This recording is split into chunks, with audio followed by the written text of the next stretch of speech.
پچھلے کئی روز سے جاری غزہ اور فلسطین میں اسرائیل کے انسانیت سوز مظالم نے قبلہ اول بیت المقدس اور فلسطین کو ایک مرتبہ پھر دنیا بھر کی نظروں کے سامنے کر دیا ہے۔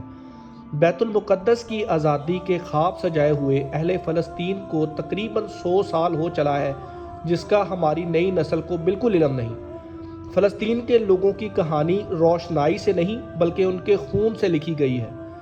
فلسطین کے کونے کونے پر قربانیوں کی ایسی عظیم داستان نقش ہے جس سے وہاں کے باشندوں کی جرأت، ہمت اور استقامت کا پتہ چلتا ہے۔ فلسطین کے لوگ جس ظلم کی چکی میں پس رہے ہیں اس کا اندازہ کرنا بہت مشکل ہے۔ فلسطینی مسلمان تقریباً 1 صدی سے تکلیف اور آزمائش کی کیفیت میں ہے، اور یہ دنیا کی وہ واحد قوم ہے جو خود اپنے ہی علاقے اور اپنے ہی وطن میں مہاجروں کی سی زندگی بسر کرنے پر مجبور ہے۔ لیکن یہ بھی سچ ہے کہ امت مسلمہ کا دل اہل فلسطین کے ساتھ دھڑکتا ہے، اور وہ کسی بھی صورت اسرائیل کا غاصبانہ قبضہ تسلیم کرنے کے لیے تیار نہیں ہے۔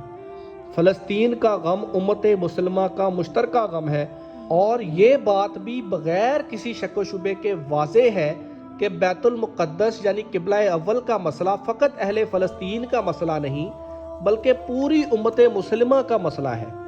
لہٰذا ضرورت اس بات کی ہے کہ ہم اپنی نسلوں کو بیت المقدس کی تاریخ سے واقف کرائیں تاکہ ہماری نسلیں قبلہ اول کی حفاظت اور آزادی کے لیے ہمیشہ تیار رہیں۔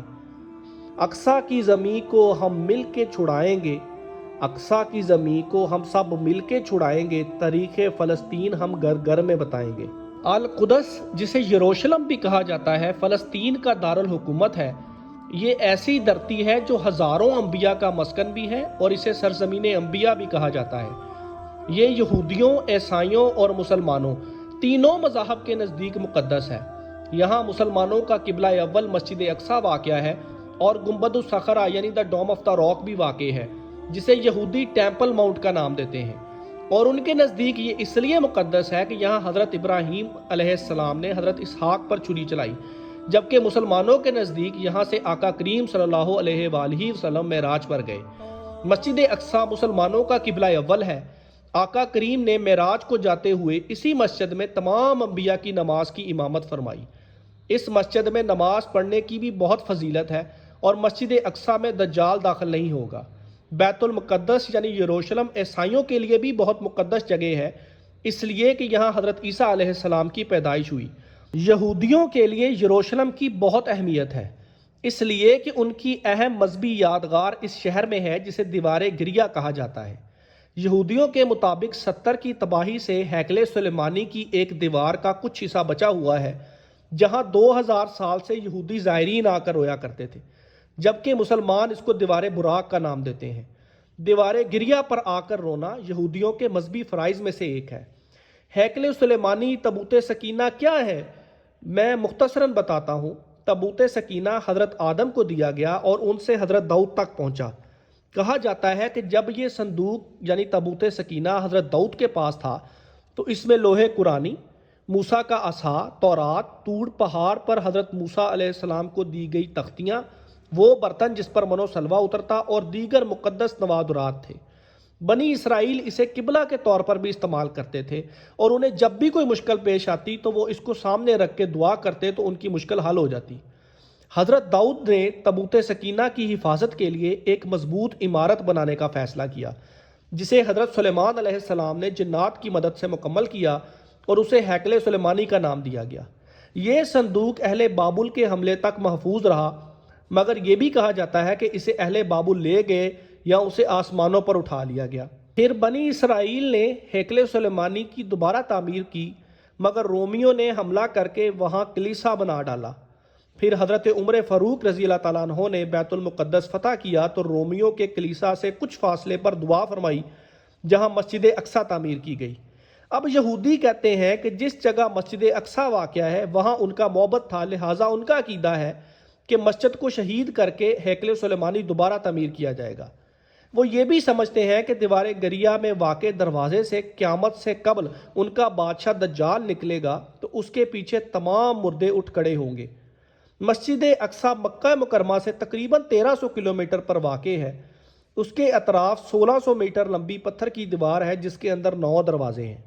مسجد اقصیٰ کی بنیاد مکہ مکرمہ کی بنیاد ڈالنے کے 40 سال بعد حضرت آدم نے ڈالی۔ پھر عرصہ دراز بعد حضرت داؤد نے بیت المقدس کی بنیاد اس مقام پر رکھی جہاں حضرت موسیٰ علیہ السلام کا خیمہ تھا۔ پھر ان کے بیٹے حضرت سلیمان علیہ السلام نے جنات کی مدد سے مسجد اقصیٰ کی تعمیر کو مکمل کیا۔ بیت المقدس مسلمانوں کا قبلہ اول ہے۔ ہجرت کے بعد 17 ماہ تک آقا کریم صلی اللہ علیہ وآلہ وسلم اس کی جانب رخ کر کے ہی نماز ادا کیا کرتے۔ یہ مشرقی یروشلم میں واقع ہے جس پر اسرائیل کا قبضہ ہے۔ قرآن مجید کی سورہ الاسراء میں اللہ نے اس کا ذکر ان الفاظ میں کیا ہے: پاک ہے وہ ذات جو اپنے بندے محمد کو رات ہی رات میں مسجد حرام سے مسجد اقصیٰ لے گئی، جس کے آس پاس ہم نے برکت دے رکھی ہے، اس لیے کہ ہم اسے اپنی قدرت کی نشانیاں دکھائیں۔ یقیناً اللہ ہی خوب سننے والا اور دیکھنے والا ہے۔ مسجد اقصیٰ میں ایک نماز پڑھنے کا ثواب 25,000 نمازوں کے برابر ہے۔ مسجد اقصیٰ سرزمین انبیاء فلسطین میں واقع ہے۔ جب آقا کریم صلی اللہ علیہ وآلہ وسلم کی بعثت ہوئی تو اس وقت روم کے عیسائیوں کا اس پر قبضہ تھا جو بہت ہی طاقتور تھے، مگر آقا کریم صلی اللہ علیہ وآلہ وسلم نے بیت المقدس کی آزادی کی خوشخبری سنائی اور اس کو قیامت کی نشانیوں میں سے قرار دیا۔ حضرت عمر فاروق رضی اللہ تعالیٰ عنہ نے اپنے دور خلافت میں بیت المقدس کو یہود و نصارہ کے ہاتھوں سے آزاد کرایا تھا۔ 86 ہجری سے 96 ہجری خلیفہ ولید بن عبد الملک نے اس کی تعمیر و تعظیم کی۔ بیت المقدس تقریباً عباسی دور تک مسلمانوں کے پاس رہا، مگر پھر آپسی انتشار اور خانہ جنگی کے باعث سن 1099 کو صلیبیوں نے مسلمانوں سے چھین لیا اور یروشلم پر اپنی صلیبی حکومت قائم کر دی، اور انہوں نے مسجد اقصیٰ میں بہت رد و بدل کیا، یعنی مسجد میں اپنے لیے کمرے بنا لیے، دیگر عمارتوں کا بھی اضافہ کیا، مسجد کے اندر اور مسجد کے ساتھ ساتھ گرجا بھی بنا لیا۔ پھر قبلہ اول کی آزادی کے لیے سلطان صلاح الدین ایوبی نے 16 جنگیں لڑیں اور سن 1187 میں تقریباً 88 سال بعد بیت المقدس کو صلیبیوں سے آزاد کروا لیا اور مسجد اقصیٰ کو عیسائیوں کے تمام نشانات سے پاک کیا اور محراب اور مسجد کو دوبارہ تعمیر کیا۔ پھر تقریباً 761 برس مسلسل مسلمانوں کی سلطنت رہی، مگر پہلی جنگ عظیم یعنی فرسٹ ورلڈ وار 1917 کے دوران میں انگریزوں یعنی برٹش نے بیت المقدس اور فلسطین پر قبضہ کر کے یہودیوں کو آباد ہونے کی عام اجازت دے دی۔ یہود و نصارہ کی سازش کے تحت 1947 میں یونائٹڈ نیشن کی جنرل اسمبلی نے دھاندلی سے کام لیتے ہوئے فلسطین عربوں اور یہودیوں میں تقسیم کر دیا، یہاں تک کہ 1948 میں یونائٹڈ اسٹیٹ، UK اور فرانس کی سازشوں سے ارض فلسطین کے خطہ میں صہیونی سلطنت قائم کی گئی، اور جب یہودیوں نے 1948 میں ہی اسرائیل کے قیام کا اعلان کر دیا تو عرب اسرائیل جنگ چھڑ گئی، جس کے نتیجے میں اسرائیلی فلسطین کے 78% رقبے پر قابض ہو گئے، تاہم بیت المقدس اور غرب جارڈن کے حصے میں آ گئی، جارڈن کے قبضہ میں آ گئے۔ پھر 1967 عرب اسرائیل وار میں بیت المقدس پر بھی یہودیوں نے قبضہ کر لیا اور اب پوری طرح ان کے قبضہ میں ہے۔ اسلام اور امت اسلامیہ کے خلاف یہودیوں کی دشمنی تاریخ کا ایک مستقل باب ہے۔ 20ویں صدی کے حادثات اور سانحات میں سب سے بڑا سانحہ مسئلہ فلسطین ہے۔ یہود و نصارہ نے یہ مسئلہ پیدا کر کے گویا اسلام کے دل میں خنجر گونب رکھا ہے۔ 1969 میں ایک یہودی نے مسجد اقصیٰ کو آگ لگا دی جو 3 گھنٹے تک رہی اور جس کے باعث جنوب مشرق کی جانب عین قبلے کی طرف کا بڑا حصہ گر پڑا اور وہ ممبر بھی نظر آتش ہو گیا جسے صلاح الدین ایوبی نے نصب کیا تھا۔ دراصل یہودیوں کا عقیدہ یہ ہے کہ یہ مسجد ہیکل سلیمانی کی جگہ تعمیر کی گئی ہے۔ گزشتہ نصف صدی سے جاری اسرائیل کی جارحانہ کارروائیوں میں ہزاروں نہیں بلکہ لاکھوں فلسطینی مسلمان شہید، زخمی اور بے گھر ہو چکے ہیں اور قابل رحم حالت میں زندگی بسر کر رہے ہیں، بلکہ غزہ تو مکمل ایک زندان بن چکی ہے۔ اور یونائٹڈ نیشن اور اس کے کرتا درتا یعنی امریکہ، یورپ، یہ تمام کنٹریز جو ہیں یہ یہودیوں کے سرپرست بنے ہوئے ہیں، اور افسوس کا مقام یہ ہے کہ ہمارے بعض نام نہاد جو مسلم ممالک ہیں وہ بھی اپنی چند روزہ شان و شوکت اور عارضی کرسی کی خاطر دشمنان اسلام کی ہی حمایت کر رہے ہیں یا خاموش تماشائی بنے بیٹھے ہیں۔ لیکن یہ یہود اور اس کے حواری یاد رکھیں کہ شام جو زمانہ قدیم میں لبنان، فلسطین، اردن اور شام کی سرزمین پر مشتمل تھا، جہاں آج یہ یہود قابض ہے، احادیث کے مطابق قیامت کے نزدیک وہاں اسلام کا غلبہ ہوگا اور ایمان اور اہل ایمان فتنوں کے اس دور میں زیادہ تر شام کے علاقوں میں ہی ہوں گے۔ فتنوں کے اس زمانے میں اہل اسلام کی مختلف علاقوں میں مختلف جماعتیں اور لشکر ہوں گے۔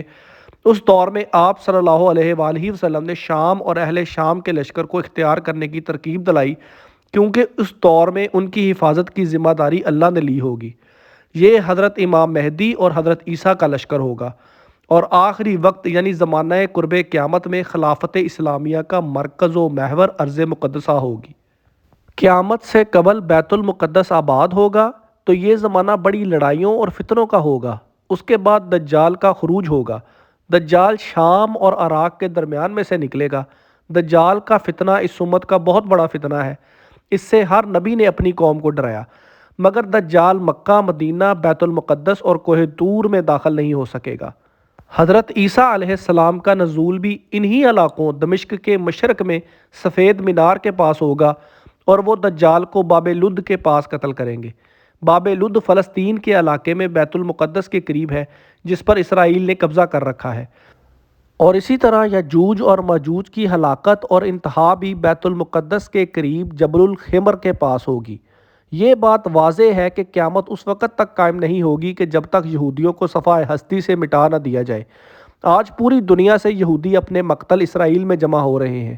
قیامت سے پہلے یہ وقت ضرور آئے گا کہ مسلمان یہودیوں کو چن چن کر قتل کریں گے، اور ایک بار پھر اللہ کے حکم سے قیامت کے قریب حضرت امام مہدی اور حضرت عیسیٰ کے ظہور کے بعد ایک مومن جماعت کے ہاتھوں بزور شمشیر مسلمانوں کا قبلہ اول بیت المقدس فتح ہوگا۔